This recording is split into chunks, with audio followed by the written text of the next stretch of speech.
Kayo na nga itong nakaagrabyado, kayo pang malakas ang loob ang magbanta. Ako pong inyong lingkod, Tagapanood TV, isang mapayapa at masaganang araw po sa ating lahat. Welcome back po dito sa ating YouTube channel at Facebook page. Ngayong araw po ang ating gagawa ng reaction video ay galing po sa channel ng Ibang Klaseng Balita. Nasa description po yung link na kanyang channel, bisitahin po at pakisuportahan na rin. Pero bago po tayo magpatuloy, nais ko lang po kayo pasalamatan sa iyong walang sawang suporta at pagtangkilik po dito sa ating channel. At kung hindi pa po kayo nakapag-subscribe sa ating channel mga tagapanood, pakisubscribe naman po. So simulan na po natin ang ating reaction video sa araw na to mga tagapanood. Let's do this!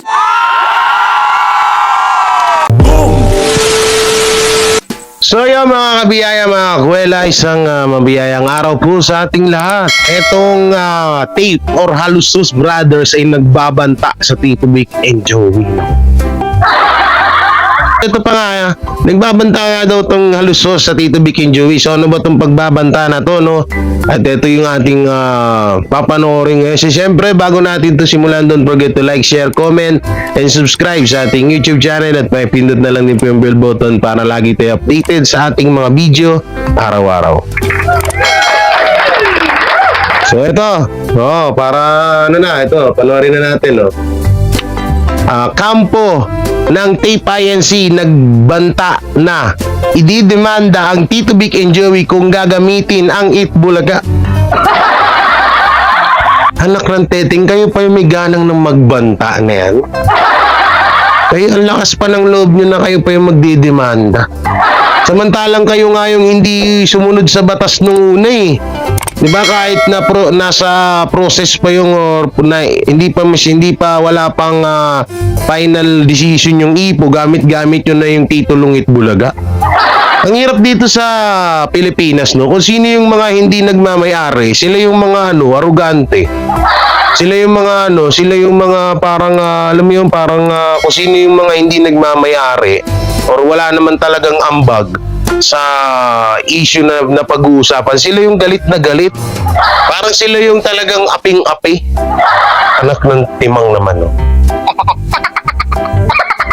So ito, panoorin natin mga kabiyaya, no? So hindi ko alam kung totoo ba to, hindi.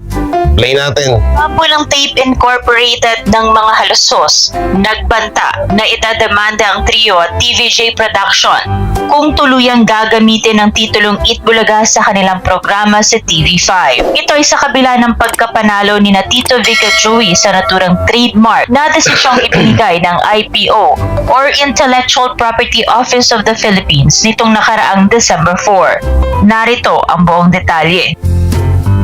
Nasaan? Tagal? Wala mahaba pa ang laban ng dalawang panig hinggil sa trademark issue ng Itbulaga. Mababatid na walang planong magpatalo at patuloy na lalaban ang kampo ng Tape upang mapasa kanila ng tuluyan ang pangalang Itbulaga. Pero hanggang saan nga kaya ito aabot? Matapos ang paglabas ng desisyon ng IPO, hindi matanggap ng kampo ng Tape na mawawala sa kanila ang Itbulaga. Base kasi sa desisyon ng Intellectual Property Office of the Philippines, ang trio na sina Tito Vic at Joey ang siyang tunay na may-ari ng trademark dahil sila ang siyang nakapagbigay ng malinaw na eksplanasyon sa kung paano nabuo ang naturang titulo. Ayos po talaga mga tagapanood. Kung sino pa po yung nang-agaw, siya pa po yung malakas ang loob na magbanta. At bakit naman po nila pagbabantaan ng TVJ na ididemanda kung gagamitin ang titulong Itbulaga? Gayong sila naman po ang tunay na nagmamay-ari at ang nanalo po sa kaso. Talagang kapito ko po ang mga halusos na to mga tagapanood, no?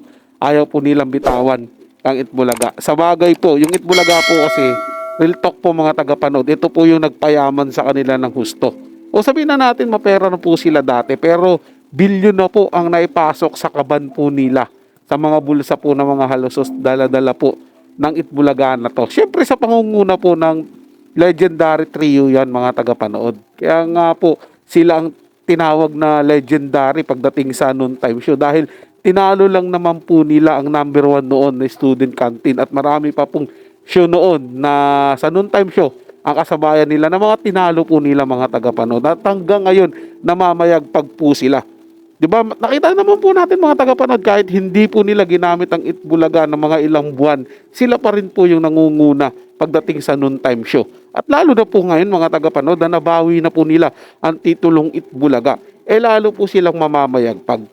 Pero sa bagay po, sabi nga po ni Atty. Buko, may karapatan po ang tape ink at mga halosos na umapila po. Yun nga lang po, sabi na po ni Atty. Buko, malaking gastusan po yan. Siyempre, babayad ka sa attorney at pagbubukas po ng kaso at mahabang proseso po yan mga tagapanood. At gaya po ng sinabi ng korte ng Marikina, pinal na po yun Pero siyempre, yun nga, meron ba naman tayong sa higher court Baka idulog po nila yan mga tagapanood. Alam naman po natin itong mga halusos na ito hindi yan papayag. Hindi po yan talaga papayag. At hindi naman po magbabantayan ng ganyan mga tagapanood kung talagang tanggap na po nila ang pagkapanalo ng TVJ sa titulong Itbulaga. Pero dahil hindi pa po nila tanggap, kahit sabihin po natin medyo ngayon nananahimik sila mga tagapanood, gumagawa po yan ng mga plano kung paano po nila mababawi ang titulong Itbulaga.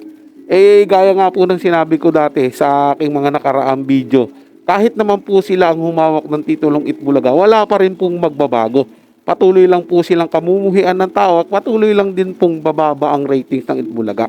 Dapat po hayaan na lang po nila na ang Itbulaga po ay manatili sa TVJ kasi yun po yung sigaw ng taong bayan na nanonood po ng noontime show. Baka ngayon, baka umalagwa na po sa ratings yung kanilang bagong pangalan sa noontime show nila na tahanang pinakamasaya. Malay mo, 'di ba? Ito na po yung magdala po sa kanila ng magandang biyaya o magpasok din po sa kanila ng maraming pera. Malay mo naman po, kayanin na po ng mga host nila ngayon na pasikatin po ang titulo nila na tahanang pinakamasaya pero malulungkot ang mga pagmumuka at may kirot sa puso. Umuhugot si tagapanood TV. Ganito lang po tayo mga tagapanood. Chill lang, kumbaga relax lang kasi panalo naman na po tayo Baka sa mga susunod o sa mga darating kong video mga tagapanood, iba na po yung gawa natin ng reaction video. Ibang mga artista naman po tungkol yung mga chismis nila dyan. O balik po tayo sa politika mga tagapanood. Kung ano pong magandang bigyan ng reaction video, yun po yung gagawin natin. At tulungan nyo po ako dyan mga tagapanood. Pwede po kayo mag-comment dyan sa ating comment section kung ano po yung gusto nyong bigyan natin ng ating reaction video. At bago po ako magpaalam mga tagapanood, muli po ay inimbitahan ko po kayo na bisitahin din ang channel ni Ibang Klaseng Balita at pakisubscribe na rin.